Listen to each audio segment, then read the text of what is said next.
Magandang umaga po sa ating lahat. Andito po sa iyong si Kuya Alpon. Bumabati po sa inyo ng magandang umaga, Luzon, Visayas, and Mindanao.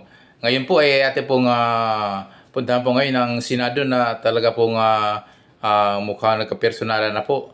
Ito'y tungkol pa rin po sa pagkaka-arrest po ng ating former President Rodrigo Roa Duterte sa papunta ng Dahig, Netherlands. So ito po ngayon yung Senate hearing po sa Senado kung saan po humarap po yung ang ating si OG na si Boying Rumilla at iba pang mga inibitahan pong resource person. So ito po, tunghayan po natin ang mga balik-taktak doon sa Senado. Assurances are given that extradition will be sought upon arrest of the person in conformity with national laws and or applicable bilateral and multilateral treaties. Kaya tanong ko sana si SOJ o yung PNP, bakit sabi ni SOJ kanina na extradition daw cannot be initiated by us, it should be initiated by the requesting party, either ICC or Interpol. Am I correct, sir? Sila dapat ko ICC. ICC po na po. Okay. So bakit? Yun po yung sa extradition. Pero surrender po sa atin po yun. Kaya bakit? Wala mo sinabi dito surrender. Extradition lang. Kaya bakit hindi natin inintay? Yeah, with a view to extradition, bakit hindi natin inintay yung ICC na mag-initiate ng extradition laban kay Pangulong Duterte? Bakit binyahin na kagad natin doon sa Interpol? Wala sa sinabi dito na kailangan i-surrender. Ang extradition po na nasasabi po sa Section 17 ay meron pong treaty sa extradition, sa extraditing state. Kung ano halimbawa, ang ICC at ang Pilipinas, kung tayo po member ng ICC, kailangan po ng judicial proceedings. Hindi na po tayo member ng ICC. Kasi kung meron po tayo ng ICC, nakakatulong sana sa President Duterte na hindi po siya ililipad. Siya po yung mismo nag-atras ng ating membership. Kaya nga Kasi yun po yung malinaw po. May treaty po na kinakailangan para ho magkaroon ng extradition. Wala pong treaty Kasi nga, nag-withdraw na tayo sa ICC. Kasi di ba treaty yung dati? Sa pagkatapos Senado po, nag-concur. Nag-concur po sila sa treaty. But unilaterally, it was withdrawn by the President. Kaya po, pero sa ari dyan, pero sa ito, ako hindi ako bugado, ikaw bugado pero ako, I just don't want to be emotional about everything. Gusto ko talagang malaman natin itong totoo rito. Very clear na hindi naman na hiningi ang surrender. Ang hiningi lang lang sa extradition. With a view to extradition. Yung nga ho, sana extradition will fail, sir. Extradition will fail because wala ho kung ano tatanungin nyo ngayon, kasi wala nga tayong treaty. So kung will fail, bakit pa natin sinurrender si Pangulong Duterte? Yung extradition po nakalagay sa batas, ay state party po ang isa pong titignan natin. Bansa po ang sinasabi sa Section 17. Nagagaling ito sa SEC. Ito kapal ito. Pero yung sa Section 17 na, yung ating batas na sinasabi niya, dahil sa mga comma na yan, ay ang mahalaga, state party po ang mag-a-apply na extradition. Kaya wala ho tayong treaty sa state party o sa ICC kasi nga, inatras po ng So bakit pa natin sinurrender? Bakit pa kasi natin yun yung sinasabi ng patay. May surrender. May sinasabi? Opo. Ayan, that's what the law says. The law may be harsh, but it is the law. Ay, nako. Very clear mo dito sa law, extradition lang bakit tayo pinilit surrender? Hindi man lang nakintay. Hinihilis ng ICC. Kung di mo tayo atras sa ICC, kung di mo inatras President Duterte yung ating membership sa ICC, talagang extradition po lang. So kung umatras na tayo sa ICC, bakit pa kailangan wala ako yung treaty? Kailangan pa natin surrender. Wala ko yung agreement natin, sir. Sir, bakit pa natin surrender? Kasi wala naman tayo. To start with, wala tayong group statute. Yun po yung mapapasihan dahil wala na tayo, hindi tayo membro. Bakit pa natin surrender? Mr. Senator, Yun po yung option na binibigay ng batas sa authorities, sa amin pong departamento at sa ating po executive department. Malinaw po yun. Ang surrender po ay isang option na pwedeng gawin. Pero hindi yun ang hiningi ng Interpol. Maliwanag yun, hindi po ba? Kasi hindi yun. Nandyan sa binabasa natin, doon sa diffusion order, with a view to extradition, di ba? At yun lang, hindi pa nga dumating yung request, wala pa rin yung assurance that extradition will be solved. Hindi nga ako maaari ano eh. Was indicated was with a view to extradition. Hindi yung under extradition. Sapagkat hindi nga tayo, wala na tayong treaty with the ICC eh. Nawala na nga yung ating membership. Kaya wala na akong extradition na route. Ang nangyari po, surrender route na lang po na iwan. Kung hindi mo nag-withdraw si President Duterte, wala ko tayong naging problema. O kung wala na tayong treaty, locate and arrest with a view to extradition. Hindi pa magawang extradition dahil wala na tayong treaty, di ba? So hanggang arrest lang tayo. Bakit mo bumiyahe? Pwede mo namang isurrender dito sa local courts natin. Ipakulong mo dito sa Pasay. Bakit mo ba sinurrender? Yun po yung ano eh, yun ang best judgment namin. Yung konting namin na mabuti po sa ating bansa. Mabuti yung aming paningin ang pinakamabuting gawin under the circumstances for our country. Yun po ang aming tingin. It is concerned to see elected officials trying to limit our fundamental right to express ourselves freely. Ang tama namin Must dito. remember, Para nakakabigla naman dahil sinasabi ninyo, wala na nga tayong ICC, di wala tayong obligasyon. Hindi, pero yung ano, Ano na lang ninyo? ma'am, yung extradition kasi, pumapasok yan dahil membro tayo ng ICC. Dahil nawala tayo sa ICC, wala na tayong option sa extradition. at gusto ng Kasi tayo mismo nag-withdraw eh. Nawala natin yung treaty natin. Kaya sumugal tayo sa surrender. Oo, yun talaga. Yun ang naging best judgment namin. Ang sugal ngayon, hindi nagsasaad na may obligasyon ng Pilipinas. Walang obligasyon talaga. Hindi, yung ito eh. Ang obligasyon ito to the rest of humanity. Wala na nga extradition. Kasi yung sinusunod po natin, yung ating international humanitarian law na 1951. That is contained in Republic Act 1951, Section 17 pa rin po. Babalik po tayo dito. Okay, punta naman tayo ulit sa PCTC kung papayag ang mga senador. Yeah, just on that point, let me start by agreeing with the Secretary of Justice na magdaman tayo dito, hindi mag-agree. But I want to make one point lang on that, and if we can agree on something. Wala po tayong duda that human rights are essential. Whether you think from a spiritual point of view, you were made in God's image, DNA ng Panginoon, or whether you look at it from a humanistic point of view, na human rights is essential. Okay, klaro yun. Having said that, klaro din na napupolitika at nawe-weaponize ang human rights. So when I was DFA Secretary, kaharap ko po mga ibang European Parliament, maganda usapan namin, pero pinipilit sa atin na abortion is a human right.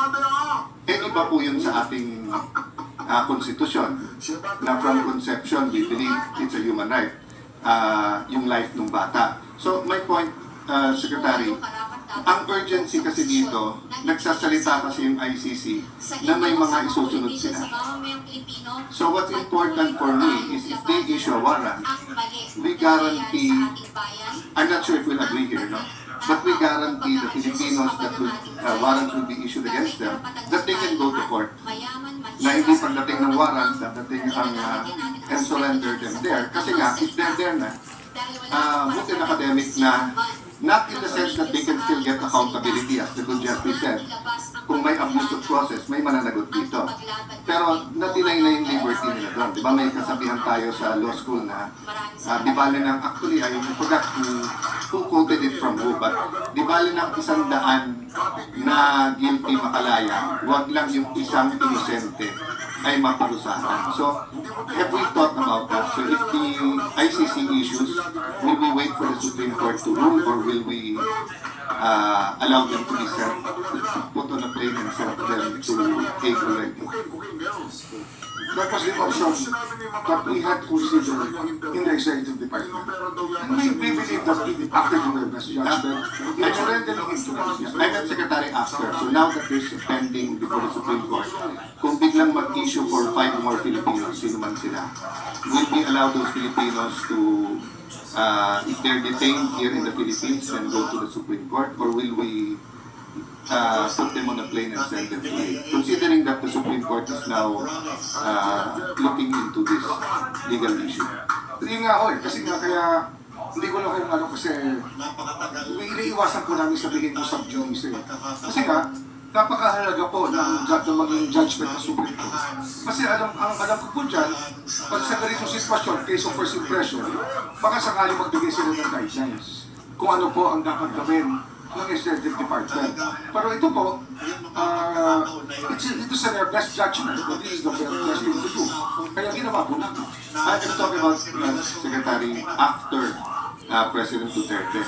I don't know if you can answer it by yourself or it's the cabinet as a whole, but I would honestly ask you to look at it. I mean, sincerely ask you to look at it and kung pwede, kung mag-issue ulit yung ICC, allow them to go to court before we present them. So I'm talking about after Duterte.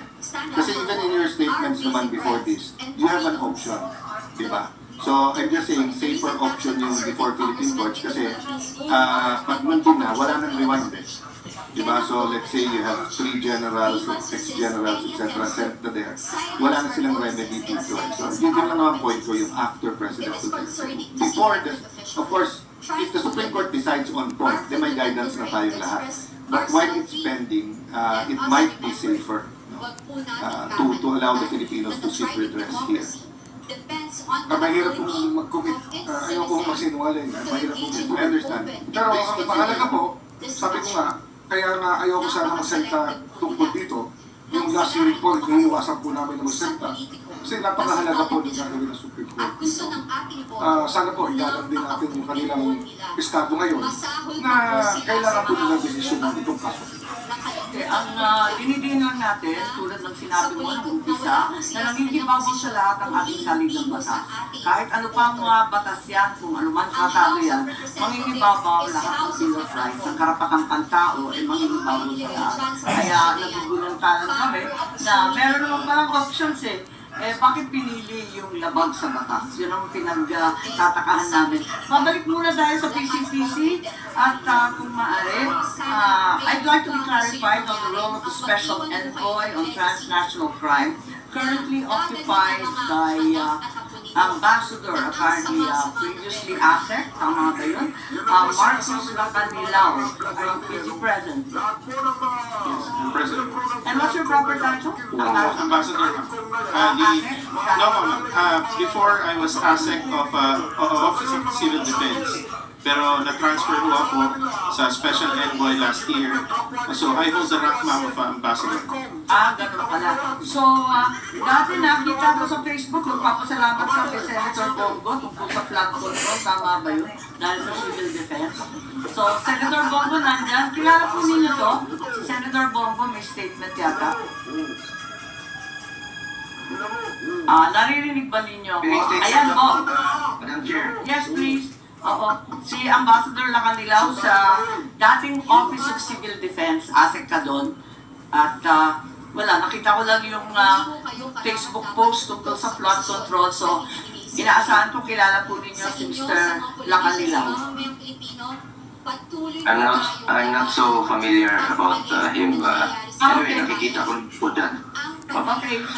Thanks. You wanted to make a statement, Senator? Trabaho po noon. Baka po nagtrabaho siya noon sa former administration ni Paolo Duterte. Okay, Senator Bong, you wanted to make a statement? Sorry. Yes. Okay. Meron po akong opening statement. Good day, Madam Chair, distinguished colleagues, and to the resource persons present in this hearing. Mabuti naman po at nakatalo ang iilang opisyal po ng gobyerno para mabigyang linaw ang mga kaganapan sa pag-aresto at pag-surrender kay dating Paolo Rodrigo Duterte. Pero kulang pa rin po, marami pong wala. Madam Chair, marami po tayong katanungan noong nakarang hearing na hindi nasagot dahil wala po yung mga government officials na maaaring makasagot sana sa ating mga katanungan. There are several instances that the government has repeatedly stated that the International Criminal Court has no jurisdiction in our country. Kung hindi po kinikilala ng gobyerno ang ICC, bakit nila binigyan ng pansin ang arrest warrant mula sa ICC? Yan po mga katanungan natin. Ginamit lang bang palusot ang Interpol? May violation ba sa Rome Statute? But we have also found out, Madam Chair, that there was no red notice from the Interpol. Kaya nakapagtaka talaga kung bakit nagmamadali ang gobyerno na isuko si dating Pangulong Duterte sa ICC. Isn't this a glaring violation of due process? Sobrang minadali. Ano po ang naging batayan ng inyong pagkilos at bakit may pagmamadali sa pagpapatupad ng pag-aresto? Ibinigay ninyo po si Tatay Digong sa loob lamang po ng 14 oras. Mas mabilis pa sa alas 4. Madam Chair, isa rin sa gusto nating malaman ay kung ilan nga ba ang may diffusion notice, red notice at arrest warrant mula sa Interpol dito sa ating bansa. Ilan na po ba ang naaresto ng mga otoridad? Based sa website ng Interpol, 11 Pilipino ang may red notice mula sa Interpol. Lahat ba ito nasa Pilipinas? Lahat na ba ito ay nahuli na o hindi pa? Kung ito ay may red notice mula sa Interpol, misto lang hindi pinansin ng mga otoridad, bakit ngayon mabilis pa sa alas 4 bigla kayong umuksyon? Sa totoo lamang po, marami pang may mga warrant, marami pang may arrest warrant na hindi ninyo na-arresto hanggang ngayon. Pero pagdating kay dating Pangulong Duterte, walang isang araw ang bilis ninyong inaresto. Ang tanong ngayon, may babalik pa ba si Tatay Digong o sadya ninyo talaga siyang inilayo dito sa ating bansa? Bakit po? Para sa akin, hindi natin kailangan maging abogado. Let's call a spade dahil obvious naman. Gusto talaga nilang isurrender sa ICC si Tatay Digong. Kaya sabi ko dati, kahit mag-hearing tayo dito araw-araw, ang importante po ay mapauwi si Tatay Digong, bring him home. Dito sa sarili nating bansa, dapat harapin kung ano man ang inaakusa sa kanya. Unfortunately, Madam Chair, gusto ko talagang mag-participate araw-araw. Sama tayo dyan sa hearing. Pero hindi ko po kaya umarap sa ilang tao sa pagdinig na ito na hindi marunong rumispeto. Mga ilang taong tatakbuhan ka, hindi nagsasabi na totoo, at hindi man lang kayang rumispeto sa isang kasamahan ninyo sa gobyerno. Mahirap na, baka mamaya talikuran at buwan na naman ako. Yan ang po sinasabi natin ng mga nakaraang vlog natin, no? Lahat po ng mga